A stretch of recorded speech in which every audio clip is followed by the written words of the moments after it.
오늘 예배를 통해 함께 은혜 받으실 하나님의 말씀은 마가복음 1장 1절 한 절을 우리 지난주와 동일한 말씀인데 함께 보도록 하겠습니다. 신약성경 53페이지입니다. 마가복음 1장 1절 한 절의 말씀을 우리 한 목소리로 함께 읽겠습니다. 하나님의 아들 예수 그리스도의 복음의 시작이라. 아멘.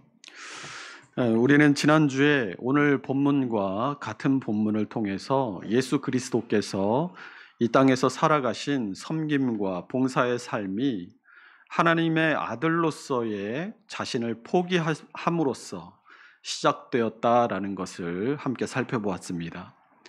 우리가 예수님의 뒤를 따라서 제자의 삶, 섬김과 봉사의 삶을 살아가고자 할 때 다른 무엇보다 예수님처럼 나 자신을 포기하는 일이 먼저가 되어야 함을 우리 모두는 잊지 말아야 할 것입니다.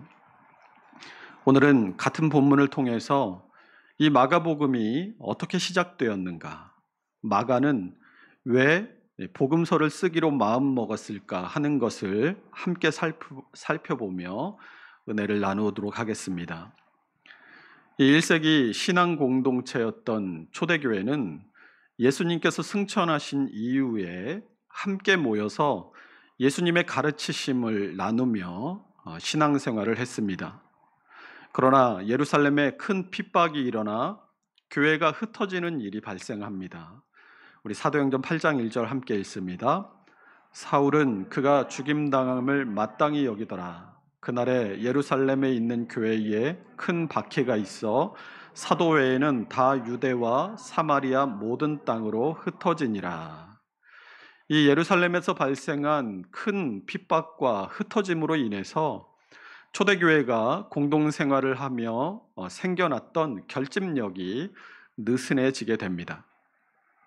더구나 마가복음 13장에 보면 예수님께서 종말의 징조에 대해서 말씀하시면서 30절에 내가 진실로 너희에게 말하노니 이 세대가 지나가기 전에 이 일이 다 일어나리라 라고 말씀하신 바 있습니다. 그래서 초대교회 성도들은 그 세대가 다 지나기 전에 예수님께서 다시 오시리라고 생각했는데 그 세대가 다 지나도록 예수님께서는 재림하지 않으십니다. 당시 유대인들의 관념으로는 한 세대는 40년이었습니다. 그러면 예수님께서 마가복음 13장에서 말씀하신 대환란과 예수님의 재림이 이 40년 안에 다 이루어졌어야 하는데 안 이루어졌단 말이에요. 예수님께서 30세쯤 공생애를 시작하셨으니까 한 세대라고 한다면 유대인들의 관념에 40년을 더해서 AD 70년쯤 될 것입니다. 이 AD 70년에 무슨 일이 있었냐면 로마의 티투스 장군에 의해서 예루살렘이 함락되고 성전이 파괴됩니다. 당시 유대는 기원전 63년부터 로마의 지배를 받고 있었습니다.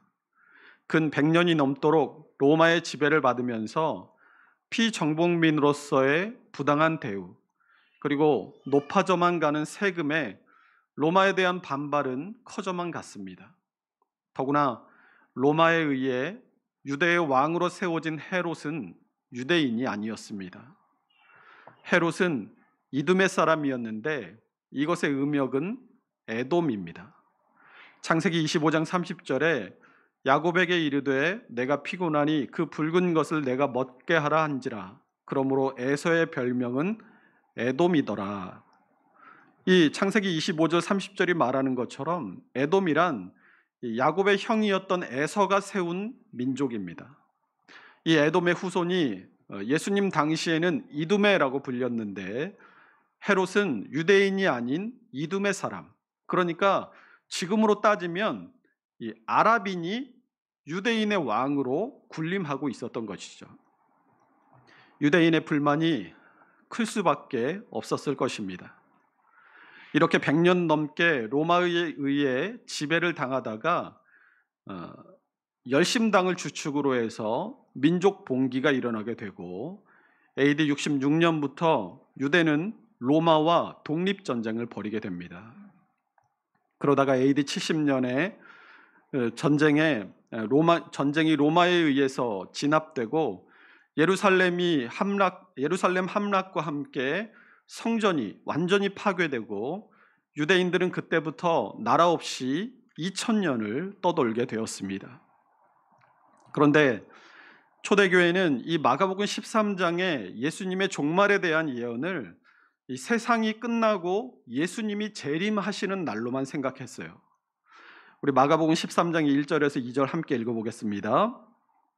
예수께서 성전에서 나가실 때에 제자 중 하나가 이르되 선생님이여 보소서 이 돌들이 어떠하며 이 건물들이 어떠하나이까? 예수께서 이르시되 내가 이 큰 건물들을 보느냐? 돌 하나도 돌 위에 남지 않고 다 무너뜨려지리라 하시니라. 이 마가복음 13장 1절에서 2절을 보면 종말에 대한 예수님의 말씀은 무엇에 대한 말씀으로 시작됩니까? 예루살렘 성전에 대한 대화로부터 이 종말에 대한 예언이 마가복음 13장 전체에 걸쳐서 나타나게 됩니다.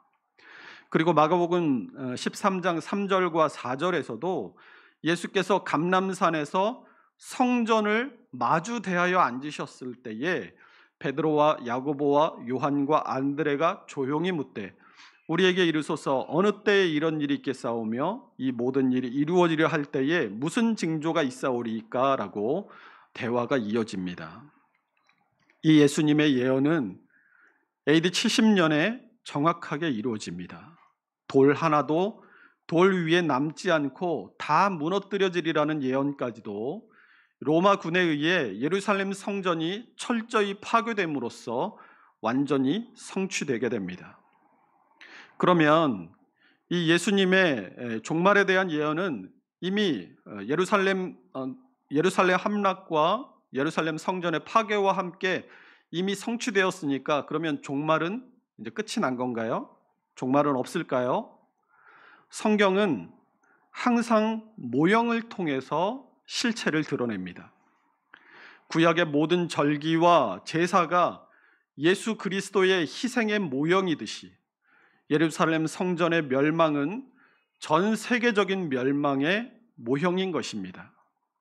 그러니까 예수님의 예언은 1차적으로는 예루살렘 함락과 성전의 파괴를 통해서 성취되었지만 그것은 2차적으로 전 세계적인 종말과 심판을 모형으로서 보여주는 역할을 한다라는 것입니다.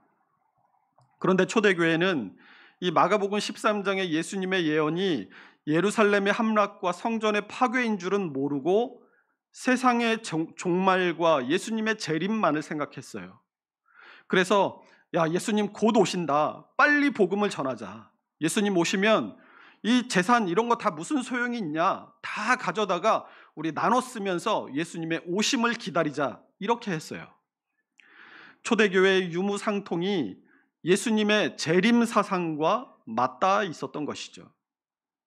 다시 마가복음의 기록 목적으로 돌아가서 예루살렘 교회의 핍박과 흩어짐으로 인해서 초대교회의 결집력이 느슨해졌어요. 또 곧 오실 걸로 생각했던 예수님의 재림이 지연되고 있습니다. 시간이 지나면서 예수님을 목격하고 그분의 가르침을 직접 들었던 증인들이 하나 둘씩 사라져갑니다. 누구는 순교하고 누구는 나이가 들고 누구는 병들어서 죽고 당시 이 초대교회 성도들은 예수님의 행적과 가르침을 기록해야 할 필요성을 못 느꼈어요.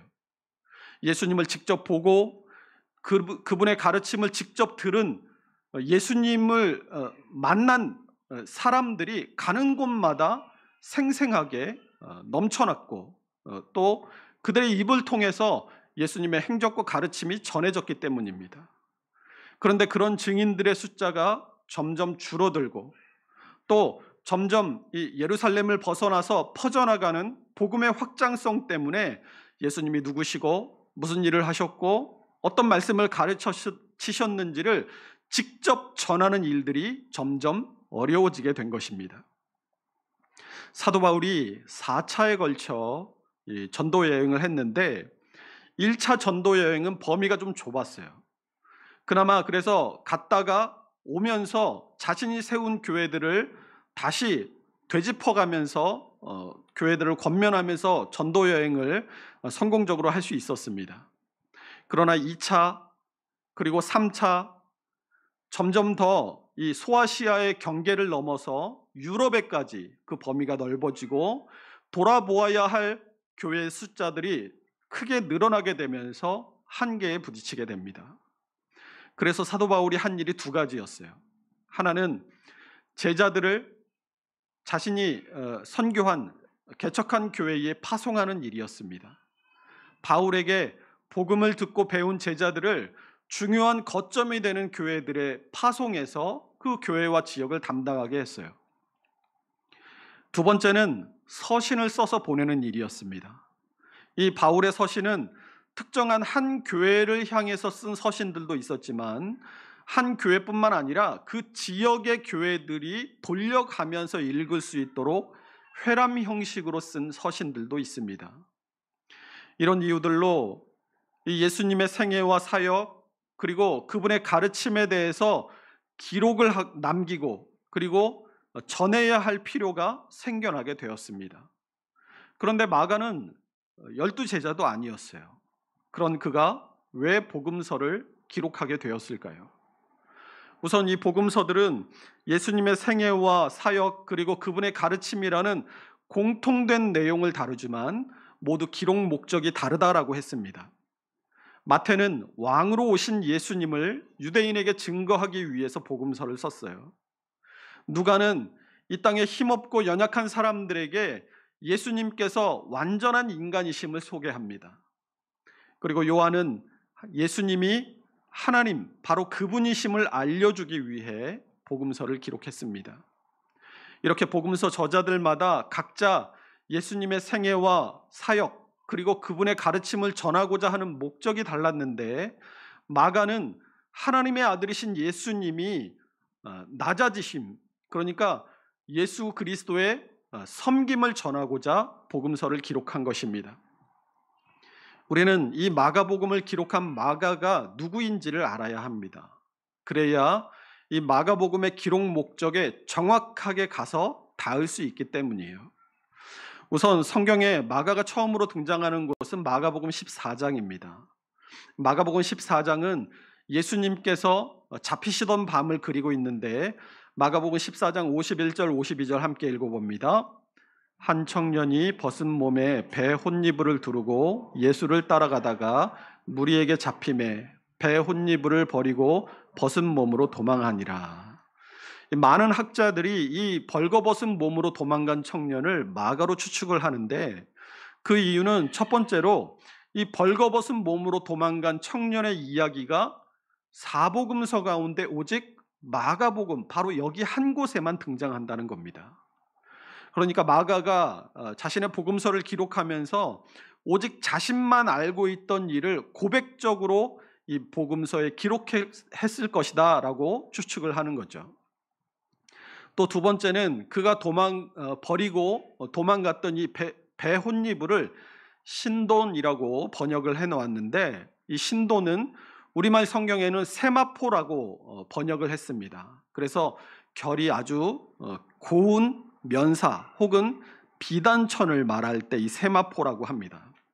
그러니까 이 부자들만 당시에 사용하던 세마포를 이 침구로 쓸 정도면 상당한 부자였을 텐데 마가의 집이 초대교회의 집회 장소로 사용되었다는 것을 통해서 볼 때 이 벌거벗고 도망한 청년이 이 마가일 것이다 라고 추측을 한다는 것이죠.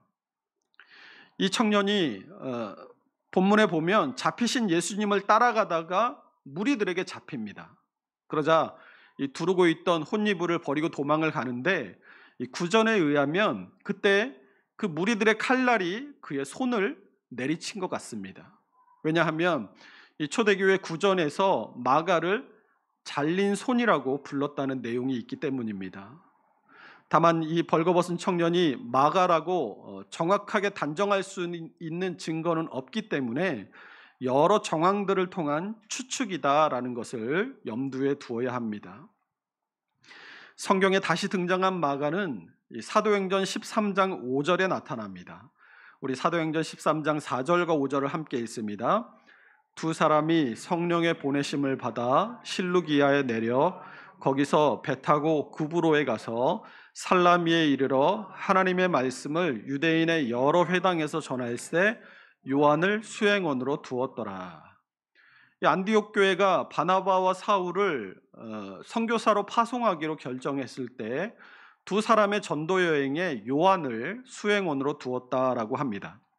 이 당시의 사람들은 흔하게 이 유대식 이름과 로마식 이름을 가지고 있었는데 사도 바울도 유대식 이름과 로마식 이름을 가지고 있었습니다. 사도 바울의 유대식 이름은 사울이고 로마식 이름은 바울입니다. 옛날 목사님들이 큰 자라고 자신을 자랑했던 이 사울이 예수님을 만나고 나서 작은 자라는 이름의 바울이 되었다, 이런 식으로 설교들을 많이 하셨습니다. 사실은 이런 설교는 성경적인 해석이 아니라 그냥 풍유적 해석일 뿐입니다. 일단 사울이라는 이 히브리어 단어가 요청하다, 간구하다, 소망하다 이런 뜻을 가지고 있어요. 그러니까 큰 자라는 의미는 이 사울이라는 단어에는 전혀 관계가 있지 않습니다. 만약 옛날 목사님들이 설교했던 것처럼 이 큰 자인 바울이 예수님을 만나서 은혜 받고 작은 자, 섬기는 자 바울로 변화됐다, 정말 그랬다면 다메섹 도상에서 예수님을 만나고 난 뒤에 바로 사울이 바울이 됐어야죠. 그런데 전도 여행 중에 이름이 바뀌었어요. 사울이 바울로 바뀐 사건이 이 1차 전도 여행 중에 구브로 섬, 그러니까 지금의 지중해의 키프로스 섬의 바보라는 지역에서 마술사를 맹인으로 만들면서부터 시작되었는데, 사도행전 13장 9절은 바울이라고 하는 사울이 성령에 충만하여 그를 주목하고 이렇게 되어 있습니다. 이 구절을 이 두란노에서 나온 우리말 성경으로 보면 바울이라고도 하는 사울이 이렇게 번역해 놨어요. 그러니까 바울의 이름이 두 개로 불렸다라는 거죠. 아가페 쉬운 성경에도 보면 바울이라고도 부르는 사울이 이렇게 번역을 해 놓았습니다. 이 구절을 영어 성경 NIV에서 보면 Then Saul, who was also called Paul 이렇게 번역을 해 놨어요. 또 헬라어 원문으로 이 구절을 봐도 사울로스 대 호카이 파울로스 이렇게 되어 있습니다. 이 대라는 말이 그때라는 말이에요. 그리고 사울로스가 사울입니다. 그러니까 호카이 파울로스, 그 뒤에 나오는 호카이 파울로스에서 이 카이가 접속사예요. 그리고라는 말로 흔히 사용이 되는데, 이 카이는 그리고라는 말 외에도 뭐뭐라고도라는 말로도 이 번역이 되는 단어입니다. 그리고 이 카이 앞에 나오는 호는 그 혹은 그 사람이라는 뜻을 가지고 있어서 호카이 파울로스라고 하면 바울이라고도 부르는 그 사람이라는 뜻이 되는 거예요. 그래서 이것을 합쳐서 헬라어 이 원문에서 직역해 보면 그때 바울이라고도 부르는 그 사람 사울이 이렇게 번역이 되는 것이죠. 그런데 이미 두 개의 이름을 가지고 있었고 또 사울이라는 이름을 그때까지는 주로 사용하다가 왜 전도 여행 중에 마술사를 맹인이 되게 하면서부터 사울이 아니라 바울이라는 이름으로 주로 활동을 했을까요? 그 전까지는 이 유대식의 이름인 사울이 사역을 하는데 훨씬 도움이 되었을 겁니다. 그러나 전도 여행을 시작하면서부터 이방인 지역을 계속해서 다니는데 이방인 지역에서는 로마식 이름이 사역에 훨씬 도움이 된다고 판단하고 그때부터 로마식 이름을 주로 사용한 것으로 보인다라는 것이죠. 마가 역시 이름이 두 개였습니다. 유대식 이름은 요한이었고 로마식 이름은 마르쿠스라는 이름이었습니다. 그러니까 사도행전 13장 5절에서 이 바울과 바나바를 수행하는 수행원으로 등장하는 요한, 이 사람이 바로 로마식 이름으로는 마가라는 것을 알 수 있게 되는 것이죠.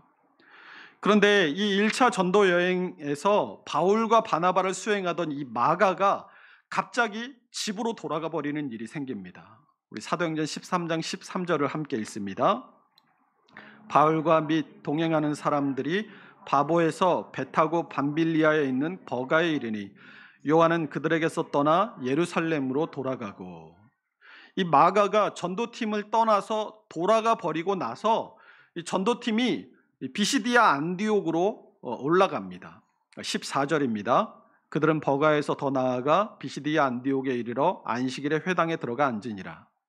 이 비시디아 안디옥은 갈라디아 지방에 속해 있어요. 그래서 사도 바울이 갈라디아 지역의 교회들에 보낸 서신인 갈라디아서를 보면 이 사도 바울의 전도팀이 왜 갈라디아 지역으로 가게 되었는지를 알 수 있게 됩니다. 우리 갈라디아서 4장 13절에서 14절 함께 읽어봅니다. 내가 처음에 육체의 약함으로 말미암아 너희에게 복음을 전한 것을 너희가 아는 바라.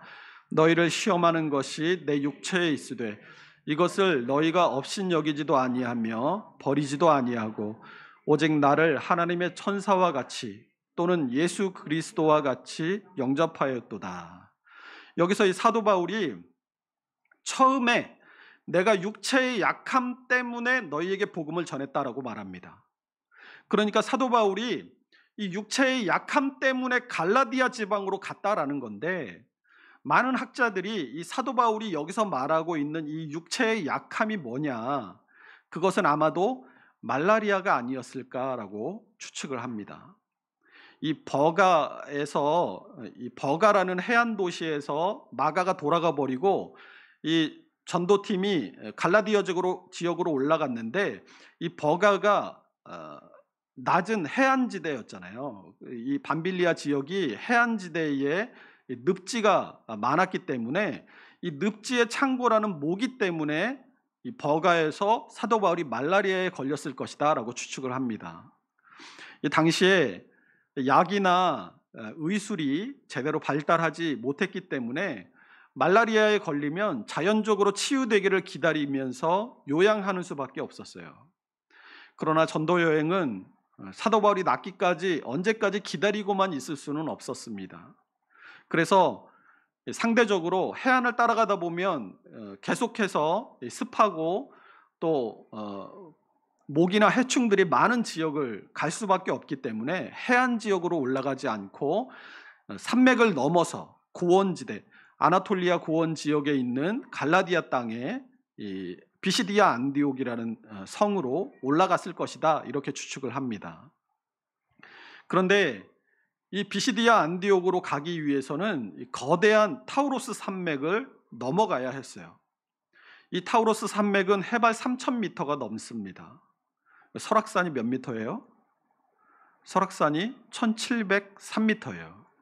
그러니까 해발 3,000m가 넘는다는 것은 설악산보다 훨씬 더 높은 어마어마한 산이라는 거죠. 당시에는 산이 높고 골이 깊으면 반드시 거기 강도가 숨어 있다라고 해도 과언이 아닐 정도였습니다. 아마 마가도 처음에 바나바와 바울을 수행해서 전도팀에 들어왔을 때는 당시에 이 열악한 여행의 형편을 알고 있었기 때문에 단단히 아마 각오를 했을 겁니다. 그런데 여행을 하다가 이 말라리아에 걸려서 목숨이 왔다 갔다 하는 그 바울의 모습을 보면서 자신도 혹시 이 여행하다가 객지에서 질병에 걸려서 죽지는 않을까 하는 두려움이 다가왔을 겁니다. 또 바로 눈앞에 이 3,000m가 넘는 산맥을 넘는 일도 막막했고, 산을 넘다가 만나게 될 강도의 일도 두려웠을 거예요.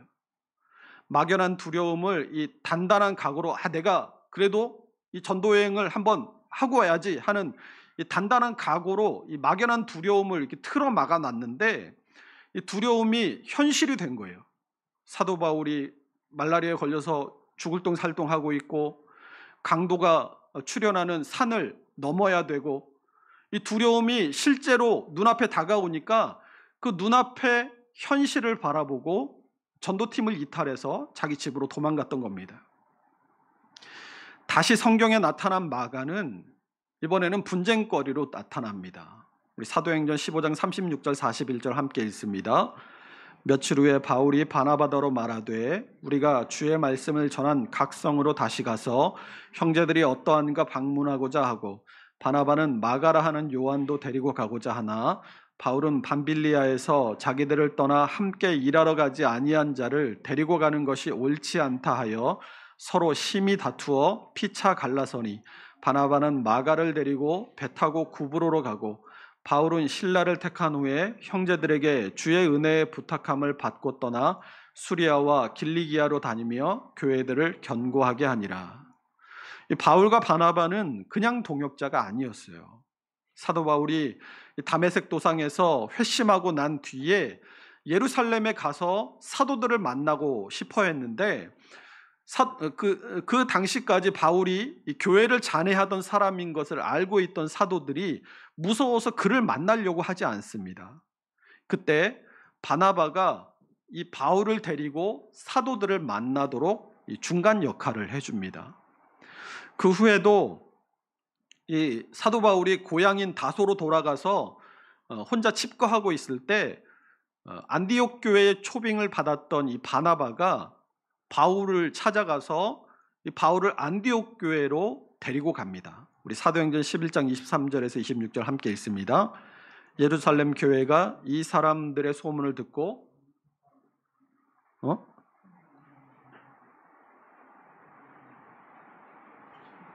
제가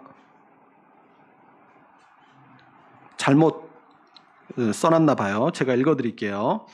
예루살렘 교회가 이 사람들의 소문을 듣고 바나바를 안디옥까지 보내니 그가 이르러 하나님의 은혜를 보고 기뻐하여 모든 사람에게 굳건한 마음으로 주와 함께 머물러 있으라 권하니 바나바는 착한 사람이요 성령과 믿음이 충만한 사람이라 이에 큰 무리가 주께 더하여지더라. 25절 여기서부터 같이 읽겠습니다. 바나바가 사울을 찾으러 다소에 가서 만남에 안디옥에 데리고 와서 둘이 교회에 1년간 모여 있어 큰 무리를 가르쳤고 제자들이 안디옥에서 비로소 그리스도인이라 일컬음을 받게 되었더라. 이게 무슨 말이냐면 이를테면 이 사역지가 없어서 사역을 못하고 있는 목사를 불러서 자기가 사역하고 있는 교회의 동역자로 세운 사람이 바로 바나바라는 겁니다. 그런데 이런 은인이자 동역자인 바나바와 싸움을 하도록 만든 장본인이 바로 마가였던 겁니다.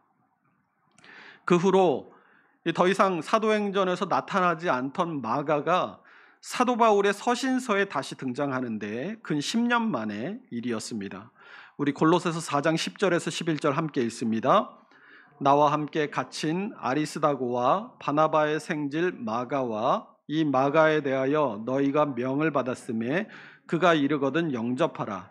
유스도라 하는 예수도 너희에게 문안하느니라. 그들은 할레파이나 이들만은 하나님의 나라를 위하여 함께 역사하는 자들이니 이런 사람들이 나의 위로가 되었느니라. 아멘.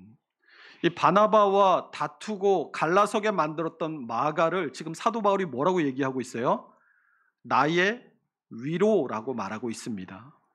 마가가 지금 어디 있습니까? 로마의 감옥에 갇힌 사도 바울을 대신해서 갈라디아 교회로 지금 가고 있는 중이에요. 설교 처음에 이 구전복음의 한계를 느낀 사도 바울이 한 일 두 가지가 뭐라고 했죠?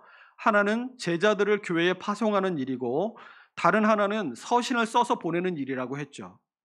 그런데 마가가 지금 뭘 하고 있는 거예요? 사도 바울의 제자로 사도 바울의 서신을 들고 골로새 교회로 가고 있는 겁니다. 그 이후에 다시 나타난 마가는 디모데후서 4장 11절에 등장합니다. 함께 읽습니다. 누가만 나와 함께 있느니라. 내가 올 때에 마가를 데리고 오라. 그가 나의 일에 유익하니라. 이 사도 바울이 에베소 교회에서 사역하고 있던 디모데에게 마가를 데리고 와달라라고 부탁을 합니다. 마가는 지금 어떤 사람이 되어 있어요? 그가 나의 일에 유익하니라. 사도 바울의 사역에 유익한 사람이 되어 있습니다. 빌립보서 1장 24절도 또한 나의 동역자 마가, 아리스다고, 데마, 누가가 문안하느니라 라고 마가를 사도 바울의 동역자로 소개하고 있습니다. 베드로전서 5장 13절에서는 택하심을 받은 바벨론에 있는 교회, 이 교회는 로마 교회를 이야기합니다. 택하심을 받은 바벨론에 있는 교회가 너희에게 문안하고 내 아들 마가도 그리하느니라. 여기서 베드로가 마가를 뭐라고 불러요? 내 아들이라고 부릅니다. 그러니까 마가는 자기만 아는 이기적인 사람, 또 복음을 위한 고난의 힘든 일들을 자기의 안위 때문에 포기했던 비겁한 사람, 생명의 은인과 같은 관계를 깨트리는 트러블 메이커에서 유대인의 사도인 베드로에게 또 이방인의 사도인 바울에게 모두 인정받고 꼭 필요한 사람, 유익한 사람이라는 말을 듣는 그런 사람으로 변화되어 있었던 겁니다. 어떻게 마가는 변화되고 복음서의 저자가 되었겠습니까?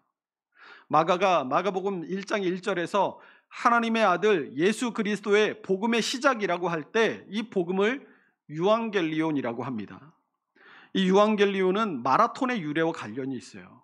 바벨론을 정복하고 세계의 패권을 쥔 페르시아가 점점 영토를 확장해 갑니다. 그리고 작은 나라였던 그리스와 대적하게 돼요.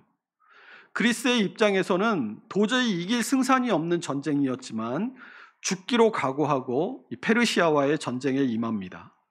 그러나 전쟁터에서 한 달이 넘도록 아무 소식이 없었어요. 그때 한 군인이 마라톤이라는 땅을 지나서 달려와서 우리가 이겼다라는 한마디를 하고 숨을 거둡니다. 그리스인들은 절망에서 벗어나서 이제 새로운 삶을 기대할 수 있게 되었다라는 것을 기쁨을 뜻하는 헬라어인 유 그리고 천사를 뜻하는 앙겔리온을 합쳐서 기쁜 소식을 전하는 천사라는 뜻으로 유앙겔리온이라는 말로 그것을 표현했어요.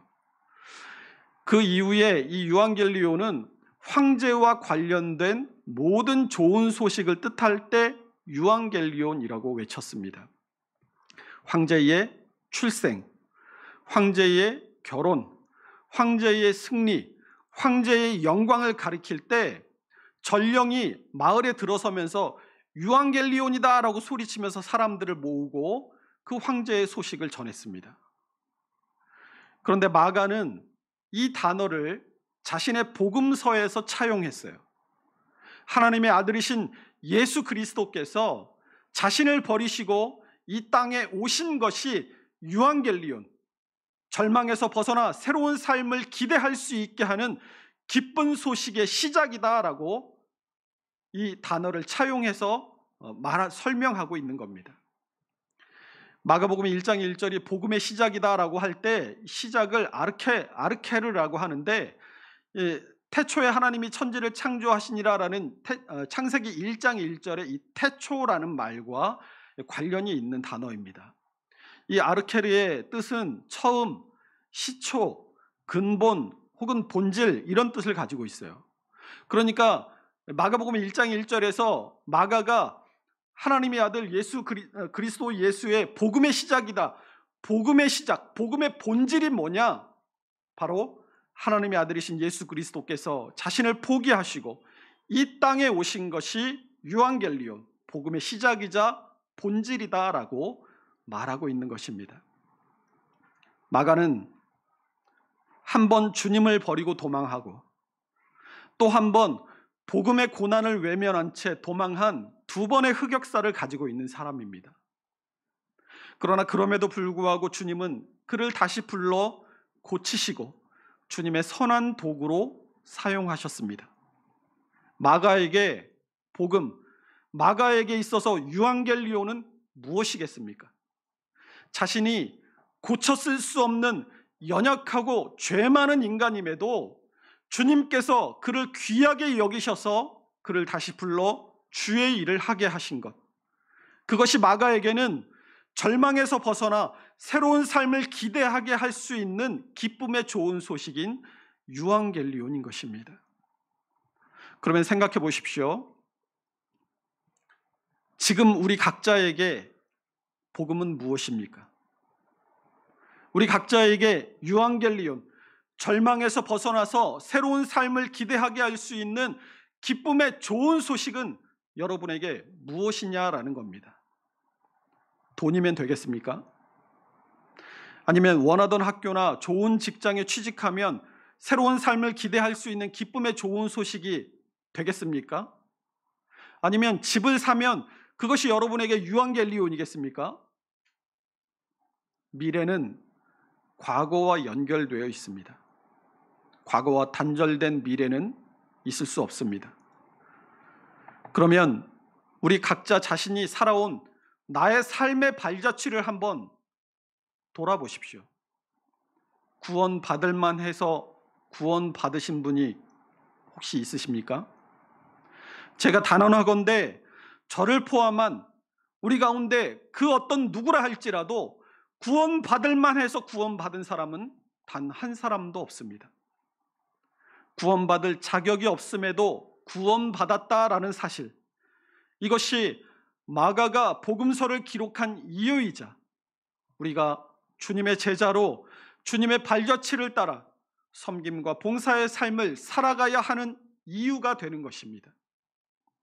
우리가 이 땅에서 실패하고 좌절하고 고통과 어려움 속에서 눈물 흘릴 때 우리를 다시 일으키시고 우리의 눈물을 닦으시며 고난 속에서도 이길 힘을 주시고 소망 가운데 우리를 인도해 가시는 분은 오직 우리를 위해 죽으시고 부활하신 하나님의 아들 예수 그리스도임을 분명히 깨닫는 은혜가 우리 모두에게 있으시기를 축원합니다.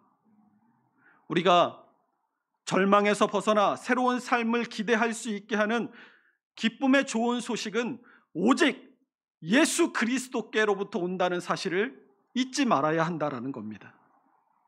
그러므로 우리가 인생을 살면서 어려운 일을 당하고 힘든 일에 부딪힐 때마다, 혹은 인생을 살다가 길을 잃어버리고 방황할 때에도 복음의 시작이요 복음의 본질이신 예수 그리스도께로 돌아감으로써 절망에서 벗어나 새로운 삶을 기대할 수 있게 하는 기쁨의 좋은 소식인 예수 그리스도를 날마다 누리며 살아갈 수 있는 우리 모두가 될 수 있으시기를 주님의 이름으로 축원합니다.